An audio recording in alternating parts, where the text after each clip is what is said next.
তোলা না পেয়ে মহিলা ব্যবসায়ীকে কুপ্রস্তাব এমনই অভিযোগ উঠছে এবং এই ঘটনায় অভিযুক্ত তৃণমূল কাউন্সিলর। সোনারপুরে মহিলার দোকান তুলে দেওয়ার অভিযোগ ওই তৃণমূল কাউন্সিলরের বিরুদ্ধে। 50,000 টাকা তোলা দাবি করা হয়েছিল এবং সেই তোলা না দেওয়ায় কুপ্রস্তাব দেওয়া হয়েছে এমনই অভিযোগ। কুপ্রস্তাবে রাজি না হয় দোকান ভেঙে দেওয়ার অভিযোগ উঠছে তৃণমূলের বিরুদ্ধে। ঘটনায় অভিযুক্ত রাজপুর সোনারপুর পুরসভার 11 নম্বর ওয়ার্ডের কাউন্সিলর কৃষ্ণপদ মণ্ডল রাস্তার ধারে গুমটি তৈরি করে ব্যবসা করছিলেন।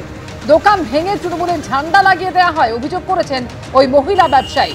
দোকান খুলতে এরপর 50,000 টাকা তোলা চাওয়া হয় বলে অভিযোগ তার এবং রাজি না হয় কুপ্রস্তাব দেওয়ার অভিযোগ তৃণমূল কাউন্সিলরের বিরুদ্ধে।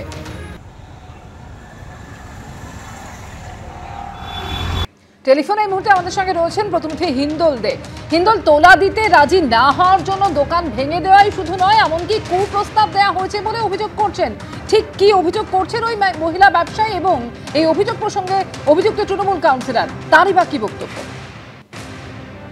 একেবারেই দেখো, যেটা সেই মহিলা ব্যবসায়ী যিনি শাড়ির ব্যবসা করতেন মূলত, এবং তার একটা অস্থায়ী দোকান রয়েছে সোনারপুরের রাজপুর সোনারপুর পুরসভার 11 নম্বর ওয়ার্ডে। এবং সেই ব্যবসায়ী মহিলা তিনি যেটা স্পষ্টত অভিযোগ করছেন যে তার স্বামী মারা যাওয়ার পর তিনি সেই দোকানটি চালাতেন, কিন্তু স্থানীয় যিনি কাউন্সিলর রয়েছেন রাজপুর সোনারপুর পুরসভার 11 নম্বর ওয়ার্ডের কাউন্সিলর কৃষ্ণপদ মণ্ডল, তিনি কিন্তু এই মহিলা ব্যবসায়ীকে প্রথমত কুপ্রস্তাব দেন। বারংবার তাকে ফোন করে কুপ্রস্তাব দেওয়া হয়েছে বলে তার অভিযোগ। শুধু তাই নয়, যদি সেই কুপ্রস্তাবে তিনি সাড়া দেননি এবং তিনি কোনো রকম এই বিষয়টাকে একেবারে তিনি কোনো রকম সাড়া না দেওয়াতে তার কাছ থেকে 50,000 টাকা তোলা চাওয়া হয়, তেমনটাও অভিযোগ করা হচ্ছে। অর্থাৎ কিনা তিনি যেটা অভিযোগ করছেন যে তার কাছ থেকে তোলাও চাওয়া হয়েছিল, অর্থাৎ কিনা 50,000 টাকা দাবি করা হয়েছিল, এবং দ্বিতীয়ত তাকে কুপ্রস্তাব দেওয়া হয়েছিল।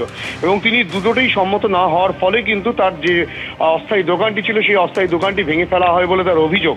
শুধু তাই নয়, তার পাশাপাশি তিনি যেটা বলছেন যে তিনি সোনারপুর থানায় লিখিত একটি অভিযোগ করতে গিয়েছিলেন। লিখিত অভিযোগ নিয়ে তিনি যখন সোনারপুর থানায় যান, সোনারপুর থানার আধিকারিক তাকে দীর্ঘক্ষণ বসিয়ে রাখেন। এমনকি যার বিরুদ্ধে অভিযোগ, অর্থাৎ কিনা সেই কাউন্সিলরকে অভিযোগকারীর সামনেই কিন্তু ফোন করে গোটা বিষয়টি পুলিশ জানায়, এবং তারপরে পুলিশের পক্ষ থেকে বলা হয় যে আপনি এই অংশটি ফেলে দিন, এই অংশটি অভিযোগপত্রে রাখা যাবে না।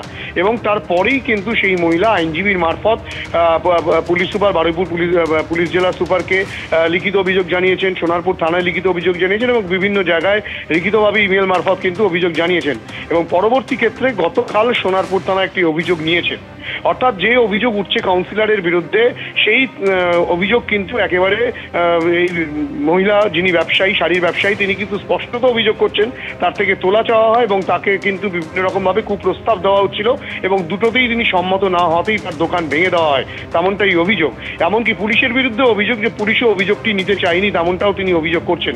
গোটা বিষয় নিয়ে স্থানীয় কাউন্সিলর তিনি যেটা বলছেন, তিনি এই মহিলাকে চেনেনই না, এবং তিনি গোটা অভিযোগটি কিন্তু নস্যাৎ করেছেন। যদি এখনো পর্যন্ত পুলিশের বিরুদ্ধে যে ওটা অভিযোগ, সেই অভিযোগ প্রশ্নে পুলিশের তরফ থেকে এখানেই তোমাকে একটু থামাচ্ছি, তুমি আমাদের সঙ্গে থাকো, আপনাদের শোনাবো অভিযুক্ত তৃণমূল কাউন্সিলর তিনি ঠিক কি বলেছেন। ও যেটা বলেছে সেটা সর্বৈব মিথ্যা। ওকে আমি চিনি না, জানি না, তা আমি টাকা চাইবো কি আর এইসব উল্টো পাল্টা প্রস্তাবও বা কী দেবো? আমি দৃঢ় বিশ্বাস এর পেছনে বিরোধী রাজনৈতিক দলের গভীর চক্রান্ত আছে।